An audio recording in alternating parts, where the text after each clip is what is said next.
Hello everybody. Just a quick video.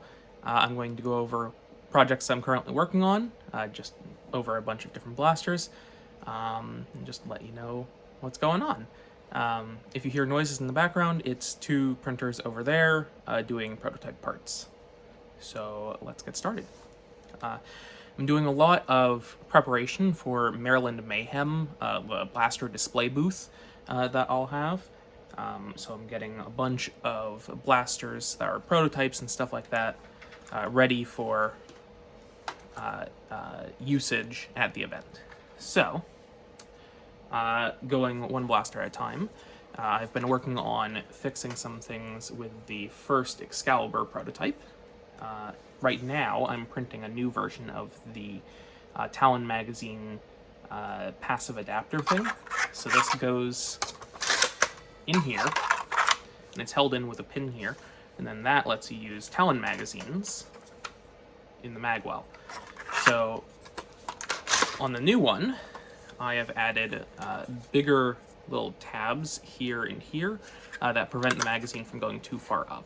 So the magazine should be sitting here, but right now it can go there because the tabs weren't big enough. So I'm currently reprinting this, so the magazine will stay right about there, in line with the passive magwell, and that will work a lot better for keeping the magazine aligned with the breech. So if we install this with the pin, you can see we've got that in there, and right now I can massively over insert the magazine. So it should be sitting right about there, but right now it can sit there, which is bad. So with this new part, it should be held in the correct space, and that will, make it work properly. I'm also reprinting two little mag releases, because right now these get stuck if you push them too far down. That is because these two grip panels here, the way that they're screwed together, they're kind of squeezing the mag releases more than they should. So on the next version of the full blaster, I have increased the piece that they screw to, the width of it, so it prevents them from squeezing the mag releases. However, I don't have more of this yellow filament, and it's not going to arrive before Maryland Mayhem probably. So instead of reprinting the grip and this piece here to solve that problem properly on this blaster in particular, I'm just printing new temporary mag releases that have a little thinner portion at the top where they can't get squeezed because they're thinner. And that will work well enough just for, having this one particular Excalibur out for, playtesting and stuff like that. And, display at the booth and whatnot. So that's what's currently printing over there on my two P1Ps. And that should get this blaster ready for the event. Pretty much all of the other parts are really good, really happy with how that's turned out in the first prototype. I have also been chipping away at the improvements to this blaster for the second prototype and for a beta test, but I have not finished those. I will probably be finishing up a beta test before Maryland Mayhem, so I don't know if any of the beta testers that I currently have signed up, I don't know if any of them are planning on going to Maryland Mayhem with one of these, but they could if they wish to, which is good. So this will be ready for Maryland Mayhem, which is great. On slightly the same topic, Underdog. I haven't touched this since like February or January, so I recently came back to this. You might remember that the main problem with this was the priming block up here, this blue piece, was kind of tilting inside the frame. So I'm not sure if I can really show it on camera well because it's a relatively small tilt, but it does mean that the prime is disgusting feeling because instead of sliding backwards, it's sort of tilting and jamming itself into the frame like this. Doesn't want to go back unless you kind of force it to stay straight. So my solution to this has literally just been take the front end from Excalibur down there, which has a great, priming block setup, and I have just been editing the files to make it fit into this frame and connect up to this priming bar up here. And I've essentially replicated the shape of the body bars in Excalibur onto the side panels on the inside of Underdog. So it's mostly the same shapes, and I think they'll work out way better in terms of prime feel and making this good. So once that's done, the rest of the blaster is pretty much good to go. There's some tweaks I need to make to the top rails, like some of these screw holes are a little bit close to the edge, so they get a little bit wonky when you put screws in them.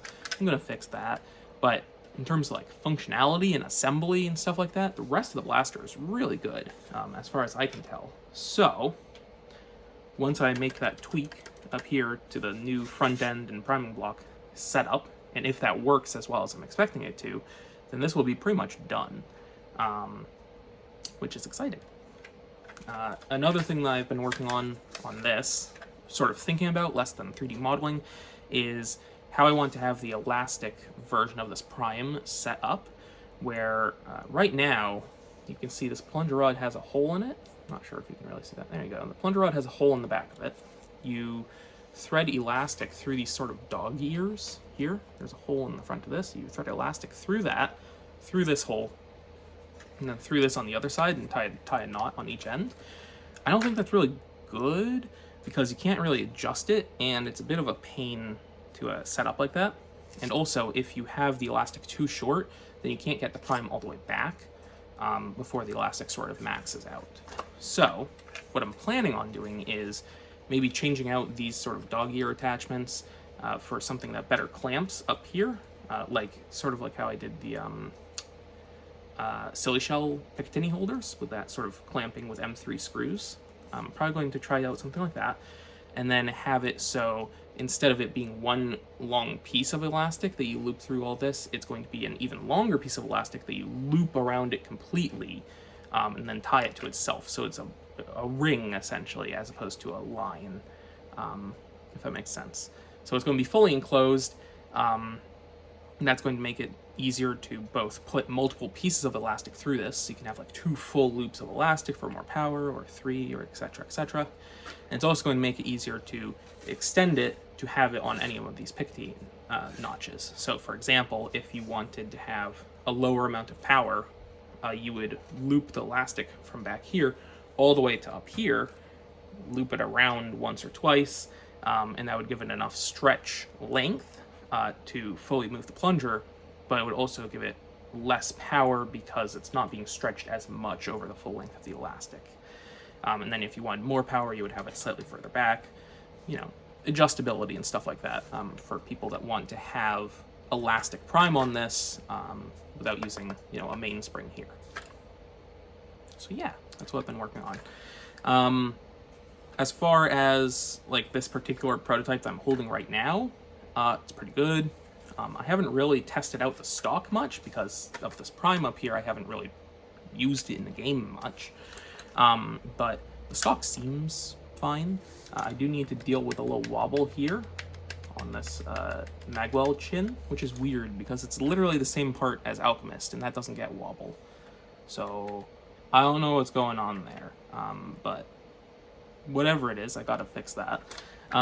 Maybe put a screw on it or something. And then, oh,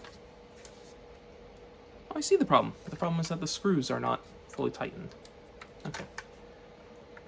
Maybe I don't need to change anything. Maybe I just need to tighten those screws. Anyway, so yeah, that's Underdog.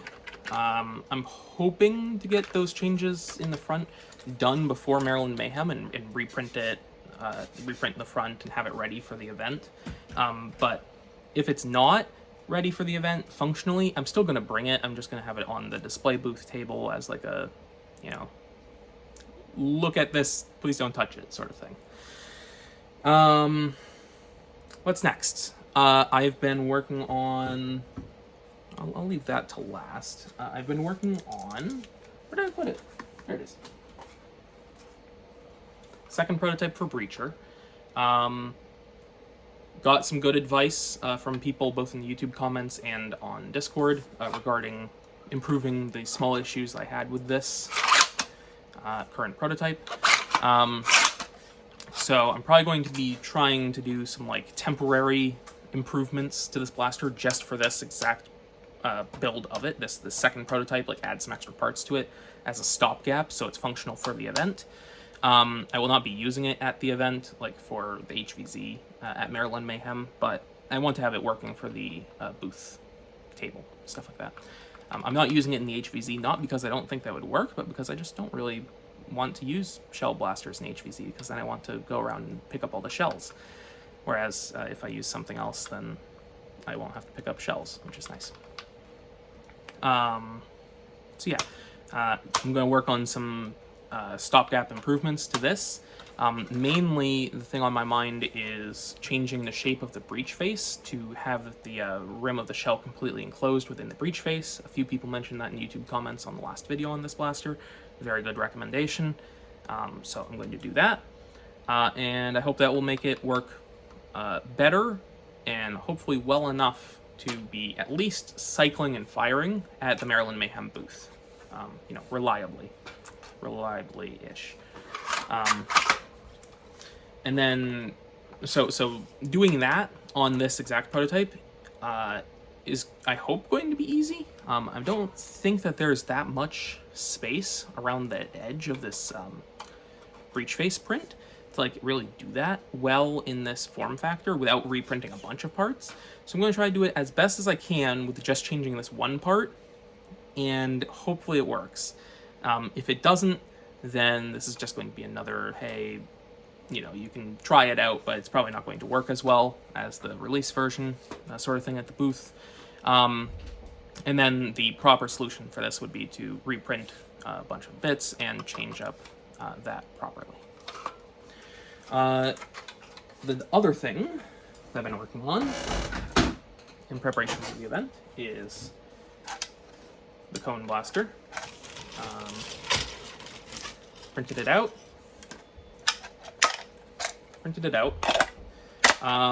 Right now, it doesn't want to function properly. The trigger mechanism needs some work, so I'm probably just going to have this as a static, you know, display, sort of, hey, look at this, it's cool, rather than a functional model, because I only have so much time before the event, and I could either get this fully working, or I can do all those changes on all these other blasters to get them fully working. So I'm going for, you know, getting more of the things working rather than just focusing on this one. But this will get done eventually, just not before Maryland Mayhem. So right now the trigger, it does pull back, but it doesn't return by itself, and it doesn't really like to return the pusher currently. I need to add some springs in there and some elastic and stuff like that, and make it properly timed, and then make it properly, you know, make it happy. And right now this is not wired up. The motors are in here, but I haven't, you know, run wire through them. The wire would be sticking out right there. And then, you know, small fiddly things like this latch being slightly oversized so it doesn't actually fully latch onto the thing unless you really push it onto there. Yeah, like there it's latched. And then you push this in to release it. Small things like that. Also, the battery door, I kind of messed up how this is shaped. So right now, with it properly installed, it would be you nose it in like this, and then you're supposed to be able to slide it like that at the bottom. But I didn't shape this correctly to do so. So right now, you kind of have to do it backwards, where you put this on that, and then slide this forwards there, which is not what I want, but, you know, I'm going to work on it.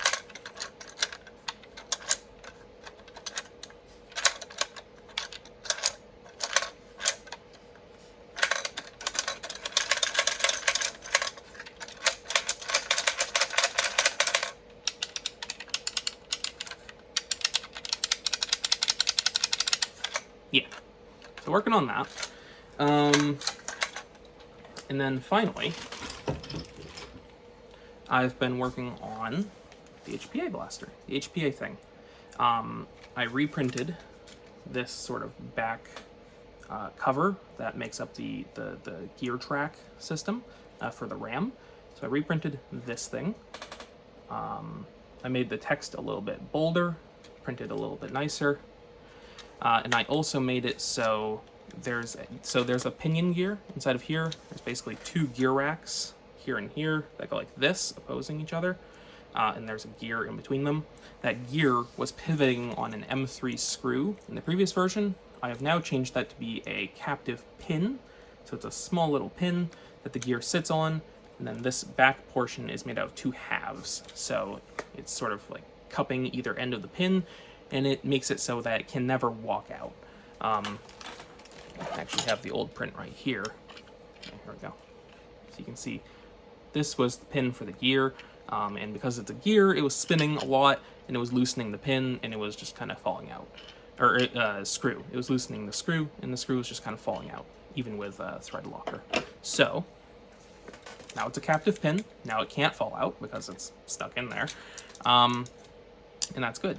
I have also reprinted the top rail and changed how it attaches. Previously there was like little hooks on this green portion here that kind of like hooked the rail into place, and then you screwed it up here.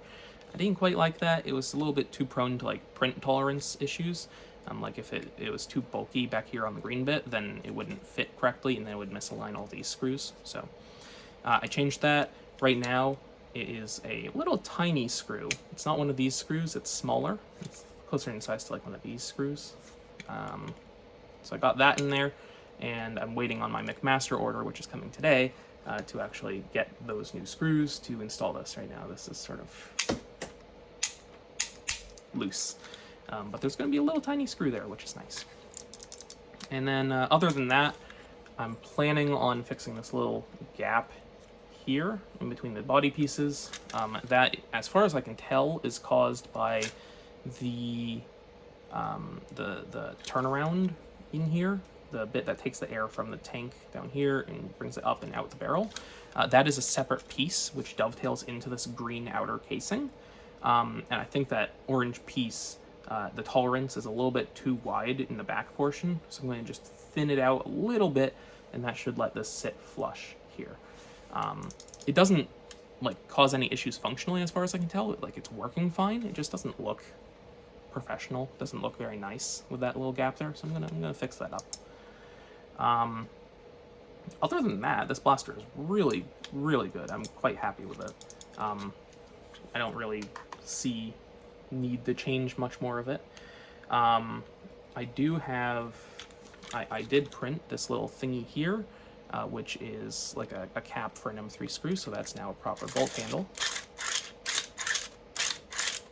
And you can see that this elastic here is providing the return for the ram currently. I'm planning on making that internal to the blaster before release, but for the event and for right now, prototype build works fine. Really happy with that. And I'm planning on testing this blaster and the Excalibur, the full-length blaster, at a local event pretty soon. So yeah, that should be fun. And I also need to cut a new barrel for this, because this is currently a really wonky cut barrel where like the end isn't flat, it's like at that angle, sort of like gross cut on the end of the barrel.